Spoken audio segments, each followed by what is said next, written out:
Alright guys, welcome to episode 9 of the complete Noobs Guide to Minecraft. This is coming to the end of the first series now, the basic basics, and this is all about water and lava.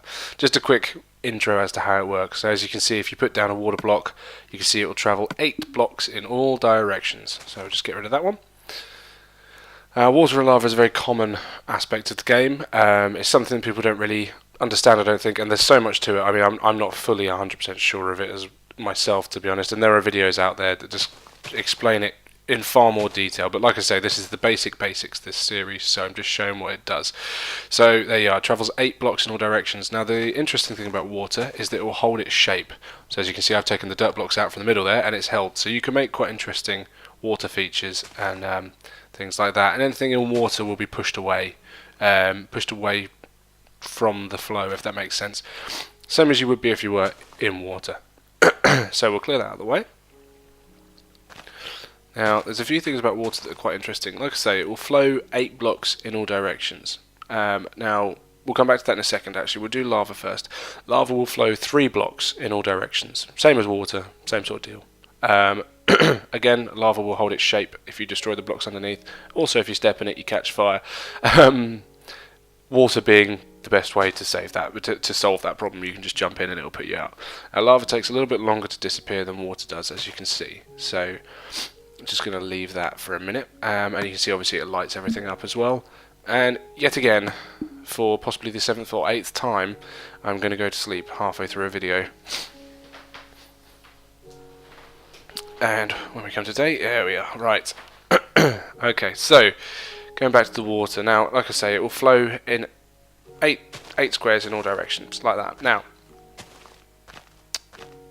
but that also means if you put it in a trench, it will only flow 8 blocks along. So you can see there, that's 8, and it stops there.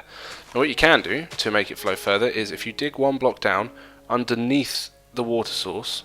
Oh, hold on. Alright. 1 block down underneath the end of the water, it will then flow another 8 blocks.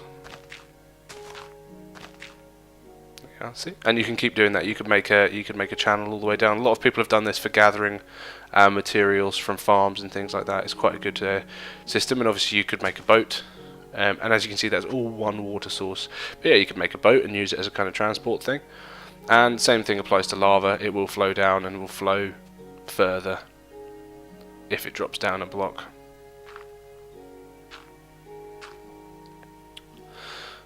Now, all of this is going on the scenario that you're putting it on flat land, or obviously in the trench there as well. Now, the interesting property of water, let's go somewhere where there isn't anything, is that it will always look for the closest way down. So that's 2 blocks away, and I'll do another whole 3 blocks away, and I'll put the water here. Now if you watch, it doesn't spread out, it will head for the closest way down. It will always do that, no matter what.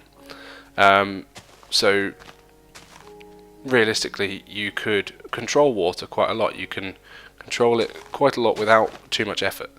But it's a property that people don't really know.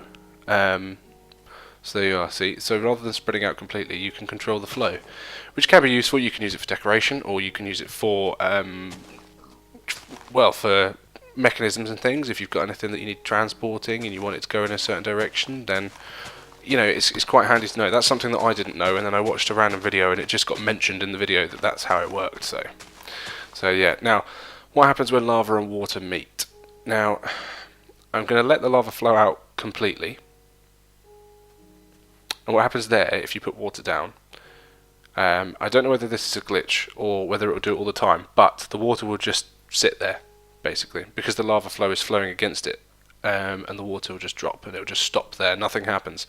However, I'm going to put a block down the middle here, so we got half water, half lava. Now if both are flowing into each other and they meet at the same time, you get stone. Like that. Now, if the water's flowing and the lava is not, you get obsidian, which can only be mined by a diamond pickaxe, but I'm going to cover that in Series 2. Now, using this information, you can make rudimentary kind of farms, if you like. where you can harvest obsidian or stone quite easily, just by placing one bucket of water, one bucket of lava, so you can control it quite well. I'm just going to build this up here. This is an unlimited supply of stone. So say for example you want to build your house in the desert, but you don't want to be lugging stone backwards and forwards, and you don't want to be digging great big holes in the desert. This is how you do it.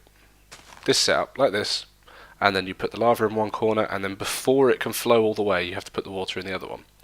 Now you can see it will start to form stone, slowly. And this block in front of the hole is the block you're interested in, because every time you destroy it, a few seconds later another stone block will appear. And if you're sitting in the hole that the water is flowing down, you'll get the stone block pretty much 80% of the time.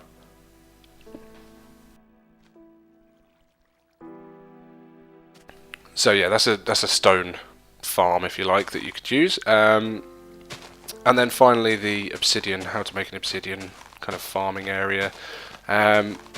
Again, this is all just the interaction between lava and water, and like I say, this is just the basics. There's a hell of a lot to it, and if you want to learn more about the water and stuff, then it's worth checking out on YouTube. Look around. There are a few videos that are there are a few videos that are about 40 minutes long, and they still don't cover everything that's possible with water and water flows and stuff like that. The best thing to do is do what I'm doing here, which is creative world, have a little experiment, and see what you can make happen, basically. I'm just going to start that again, right? Because obviously to make obsidian it needs to be flat like that. So 3 wide, a trench in the middle, drop some water on it, job done. Get rid of the water, and you got obsidian, and that's it. So that's it for episode 9. Episode 10 is going to be a recap of the series, and I will catch you soon. And as always, like, comment, or subscribe.